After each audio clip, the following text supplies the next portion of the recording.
Ever since I was little, I've loved to explore. My family would take me on little adventures around Maine and to other parts of New England. As I grew up, I would go on week-long trips with the YMCA to national parks, cities, and even another country.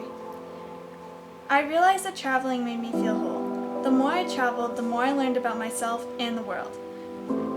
But I had never been on another continent before, and I knew that there was still a lot to learn. So when one of my teachers announced that she would be taking students to Germany and Poland, I knew that that was a trip that I wouldn't want to miss. I don't think you need to wear different pants every day that you're there. I don't think you need to wear, a different shirt every day. Right. 3 pairs of pants, you're probably good to go. In preparation for the Poland trip, we had meetings on every E-Day and sometimes after school so that we could be informed of everything that was going to happen. On the very last meeting that we had before the trip, which was about a week before, I think, we discussed last-minute topics like what we would need to bring on the trip and went over our itinerary one more time, and everyone was really excited. We left school an hour early before vacation so we could get to Logan International Airport so we'd be on time for our flight. It was my first experience going to an airport without my parents, and it was really scary and also exciting. Everyone else kind of had the same feelings, and I think we really bonded over that, especially when we were on the bus. We were all talking about how we were so excited to be going out of the country, and for some of us this was their first time going out of the country, so that was really, really cool. Should I put on my passport now? As we boarded the plane in Boston, we knew that we were in for a long flight. It was going to be an 8-hour flight to Paris where we would lay over for 3 hours and then head to Berlin, Germany. I slept the whole time. I really can't remember anything, but I know that when we went to go get our bags, I was super, super tired. Evan wouldn't let us sleep. He worked us through that day. He gave us a whole tour of a huge area of Berlin so that we wouldn't be jet lagged for the rest of the trip. And as much as I hated it back then, I'm really glad that he did it, because when I got back, I didn't take his advice and I was super tired for like the week after I got back.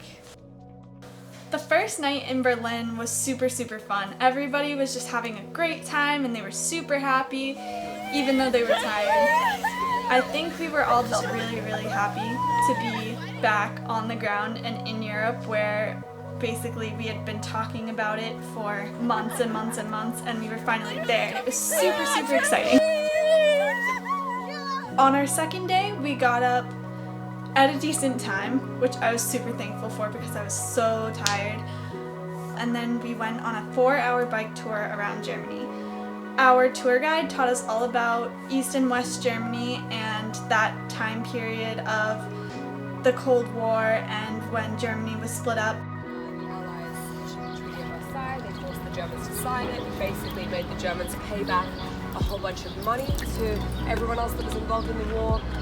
It ended up in this government called the Weimar Republic, which was really bad. There was huge hyperinflation. We got to climb the Berlin Cathedral and we got to see the whole city from an aerial view, and it was really, really, really cool. We did a lot of walking in Berlin, not as much as how much walking we did in Poland, but we still walked around quite a lot.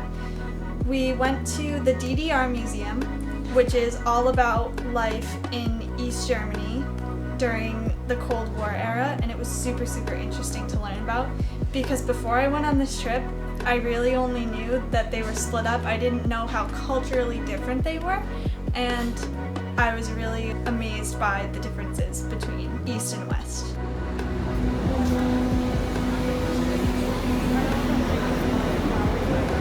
The East Side Gallery is just basically a long strip of the Berlin Wall that remains from back then, and it's open for people to paint on. So we went there and we saw all of these different types of murals.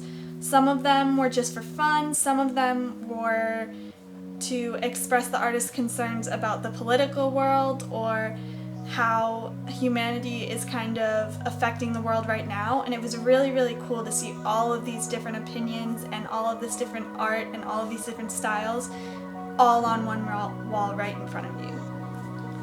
On our last day in Germany, we ate breakfast at the hotel and we got our stuff all packed in the morning, and then we got ready to head to the train station so that we could go to Warsaw.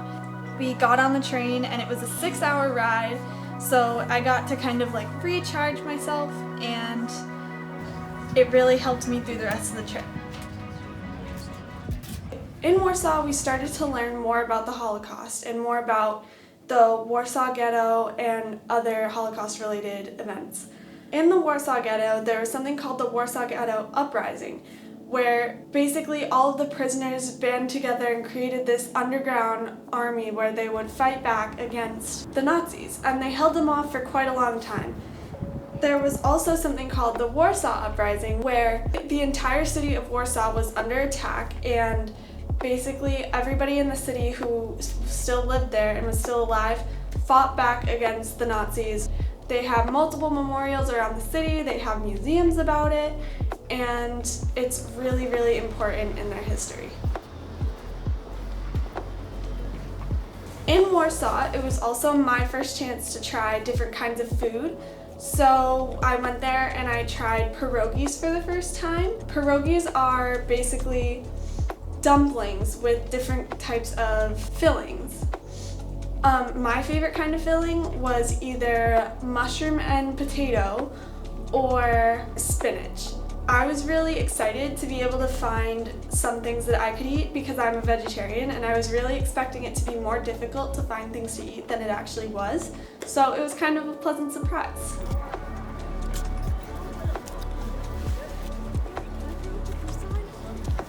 Everybody's doing it, so yeah. In Warsaw, we also spent a lot of time in the Warsaw Old Town.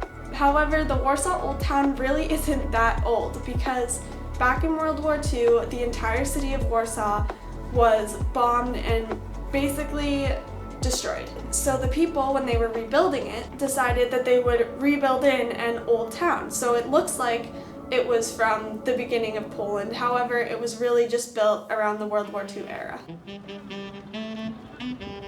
After our brief visit in Warsaw, we headed off to Krakow. The first thing that we did when we visited Krakow was we went to the salt mines. We went down into the salt mines. We were about, I want to say like 500 feet below ground. I don't know, but it was a lot of steps. My favorite part of the salt mine was visiting the underground cathedral, which was basically made by 3 miners over about 100 years, and it was beautiful. Ladies and gentlemen, this is the chapel. We are 101 meters deep, 300 feet below the ground. During our second day in Krakow, we visited Auschwitz-Birkenau. It was a really, really difficult experience for me and everyone else in the group. I think we got through it really well though. So, because I don't think my words can explain it to the extent that my group can, I'm gonna let them take this one. And even still, just talking about it now, even though it's been a while, like it's very difficult to talk about and to really explain how I felt while I was there. I remember last year, the first time that I went to a camp ever, to Auschwitz-Birkenau, that I was kind of in shock.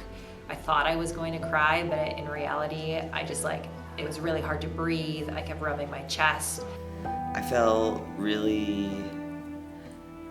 sad, but I also felt overwhelmed, and kind of connected to, I guess, like my ancestors, who I didn't personally have any family who were at Auschwitz or Birkenau, but just other Jewish relatives. We were inside the place, and I'm Jewish, so I saw the tallest, and that was really meaningful because they grabbed all of their belongings, and they grabbed that, and that's one thing they weren't able to keep, but it's really important in Judaism.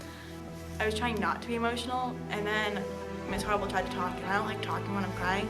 So then I started crying more, and I was a hot mess, and it wasn't good.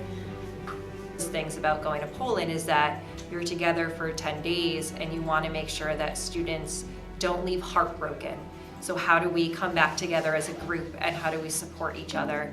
And I think that that's one of the really powerful things, specifically with the group that went this year to Poland, is that we were all there for each other no matter what. And at the end of the day, we were able to come together and laugh after we've cried together and really just be there for each other. My favorite part of the trip was going to Zakopane from Krakow. So basically we hopped on a bus and we went to Zakopane. It was about an hour of a ride, and we got to see these beautiful, beautiful mountains on the ride there, and it was really exciting. So nobody in Zakopane really speaks English, so we didn't have a lot of interaction. We walked around the city and we visited a little fair type area, and they had these really beautiful colored cloths, and we also visited an ancient cemetery. It was probably the most beautiful cemetery I've ever seen. It was full of nature, and there were like different types of gravestones, and it was really, really beautiful. We were going to take the gondola up to the top of a ski resort in Zakopane. However, it was too windy, so we couldn't take it. We took a little bit of a hike up to a hotel on the mountain, and we kind of hung out there. I did some yoga. We got some awesome pictures. It was so much fun, even though it was super windy.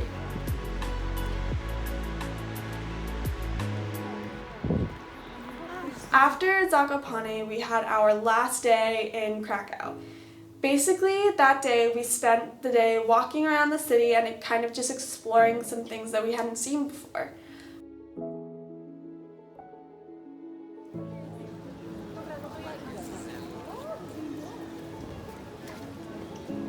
Before our last dinner in Poland, we also visited the cloth market. It's a perfect place to find souvenirs for your family or yourself because it's all concentrated into one big room. So in the cloth market, I got myself a beautiful amber ring because amber is really popular in Poland and I think it's really beautiful. And my friends got some sweatshirts and some other souvenirs that they wanted for their families.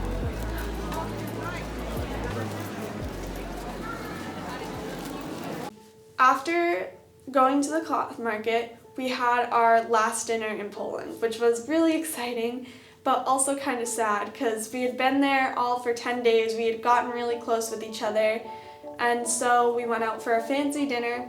I had pierogies because I love pierogies, and then we went out for dessert, and it was really delicious and really fun, and it was a really, really great way to wrap up the trip.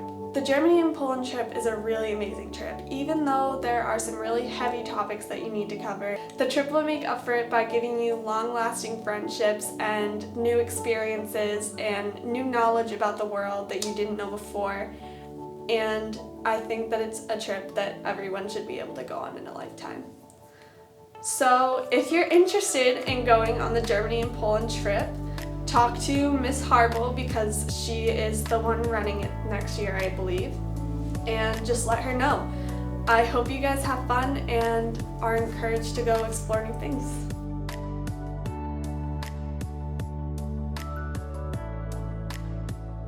I'm really good at the pigeon.